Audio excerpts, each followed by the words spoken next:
Hello সবাইকে। আজ আমি চলেছি বাঙালিয়ানা ইনিশিয়েটিভ বঙ্গ স্টোরের ইভেন্টে। এখানে আমি as a special guest invitation পেয়েছিলাম। তো স্টোরে গিয়ে তো খুব ভালো লাগছে, কারণ প্রত্যেকটা স্টলে দেখলাম মেয়েরাই রয়েছে, আর মেয়েদের এইভাবে এগিয়ে যাওয়াটা আমি ভীষণই সমর্থন করি।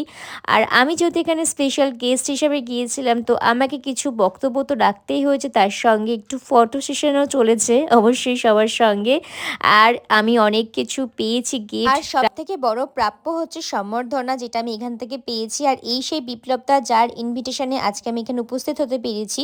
তো সবটাই ভালো লাগলো। আর তার মধ্যে আমার একটা পার্সোনাল ইন্টারভিউ ছিল, যেটা আমি তোমাদের সাথে পরে কোনো না কোনোভাবে শেয়ার করব, তোমরা দেখে নিও। তো অনেকটা সুন্দর সময় কাটিয়েও আমি কিন্তু আরও 2-3টে জায়গায় গিয়েছিলাম, কিন্তু সেটা পরে মিনি ব্লগে শেয়ার করব। একটা মিনি ব্লগে সম্পূর্ণ হলো না। সামনের এই হোমমেড কেকগুলো আমি ওখান থেকে কিনেছিলাম, আর ক্যালেন্ডারটা নিয়েছিলাম। বাদবাকি কিন্তু সবটাই ওখান থেকে আমাকে গিফট করা হয়েছিল। তো thank you so much Bangaliana initiative.